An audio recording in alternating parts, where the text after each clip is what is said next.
या देवी सर्वभूतेषु कूष्माण्डारूपेण संस्थिता नमस्तस्यै नमस्तस्यै नमस्तस्यै नमो नमः।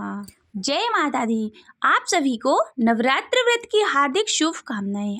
आज आप सुनेंगे कूष्मांडा माता की कथा। नवरात्रि के चौथे दिन माँ कूष्मांडा की पूजा की जाती है और इस दिन विधि विधान से माँ दुर्गा की आराधना होती है। भक्त उन्हें भोग में मिठाई, फल, मालपुआ अर्पित करते हैं। मानता है कि कूष्मांडा माता की पूजा से सभी मनोकामनाएं पूरी होती हैं और कार्यों में आने वाली बाधाएं दूर होती हैं। देवी पुराण के अनुसार विद्यार्थी को नवरात्रि में माँ कूष्मांडा की पूजा अवश्य करनी चाहिए। इससे उन्हें बुद्धि का विकास होता है। माँ कूष्मांडा 8 भुजाओं वाली दिव्य शक्ति हैं। उन्हें परमेश्वरी का रूप माना जाता है। ऐसा माना जाता है कि माँ कूष्मांडा की पूजा करने से सभी काम पूरे होते हैं। जिन काम में रुकावट आती है वे भी बिना किसी बाधा के पूरे हो जाते हैं।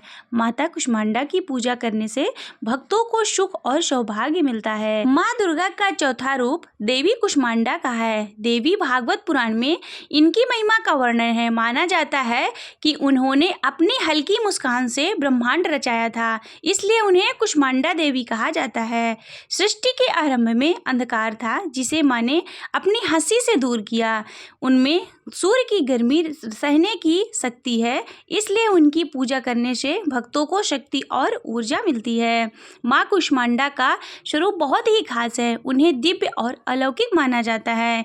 वे शेर पर सवार होती हैं। इनकी 8 भुजाएं हैं जिनमें अस्त्र होते हैं। माता कूष्मांडा हमें जीवन में शक्ति देती हैं। माँ कूष्मांडा शेर पर सवारी करती हैं। इनकी 8 भुजाओं में अलग अलग चीजें हैं। इन भुजाओं में उन्होंने कमंडल, कलश, कमल और सुदर्शन चक्र पकड़ा हुआ है। माँ का यह रूप हमें जीवन शक्ति प्रदान करने वाला माना गया है। माँ का यह रूप हमें जीने की शक्ति देता है। माँ कूष्मांडा का स्वरूप बहुत ही दिव्य है। वह हमें शक्ति और प्रेरणा देती हैं। माँ कूष्मांडा की पूजा नवरात्रि के चौथे दिन होती है। इस दौरान भक्त माँ को प्रसन्न करने के लिए कई तरह के उपवास करते हैं। माँ कूष्मांडा की पूजा में पीले रंग का केसर वाला पेठा रखना चाहिए और उसी का भोग लगाएं।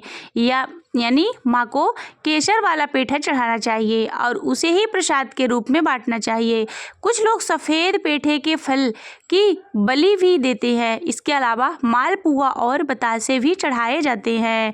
माँ कूष्मांडा का मंत्र है ओम कूष्मांडाय नमः और इनका बीज मंत्र है कूष्मांडा ऐं ह्रीं देव्यै नमः और ध्यान मंत्र है या देवी सर्वभूतेषु माँ कूष्मांडा रूपेण संस्थिता नमस्तस्यै नमस्तस्यै नमस्तस्यै नमो नमः। माता कूष्मांडा की पूजा की विधि है। नवरात्रि के चौथे दिन सुबह जल्दी उठकर स्नान करें और माँ की पूजा की तैयारी करें। माँ कूष्मांडा के व्रत का संकल्प लें। सबसे पहले गंगा जल से पूजा के स्थान को पवित्र करें। फिर लकड़ी की चौकी पर पीला या फिर लाल कपड़ा बिछाएं। उस पर माँ की प्रतिमा स्थापित करें और माँ कूष्मांडा का ध्यान करें। पूजा में पीले वस्त्र, फूल, फल, मिठाई, धूप, दीप, नैवेद्य और अक्षत अर्पित करें। सारी सामग्री अर्पित करने के बाद माँ की आरती करें और भोग लगाएं। अंत में याचना करें और ध्यान लगाकर दुर्गा सप्तशती और दुर्गा चालीसा का पाठ करें। माता कूष्मांडा की आरती। कूष्मांडा जग जननी जग सुखदानी, मुझ पर दया करो महारानी। पिंगला ज्वालामुखी निराले शाकांबरी, माँ भोली भाली। लाखों नाम निराले तेरे, भक्त कई मत वाले तेरे। भीमा पर्वत पर है डेरा, स्वीकारो प्रणाम है माँ मेरा। सबके सुनती हो जगदम्बे, सुख पहुँचाती हो माँ अम्बे। तेरे दर्शन का मैं प्यासा, पूर्ण कर दो मेरी आशा। मांगे मन में ममता भारी, क्यों न सुनेगी अर्ज हमारी। तेरे दर पर किया है डेरा, दूर करो माँ संकट मेरा। मेरे कारज पूरे कर दो, तुम मेरे भंडारे भर दो। तेरा दास तुझे ही ध्याए, भक्त तेरे दर शीस झुकाए। बोलो कूष्मांडा माता की जय।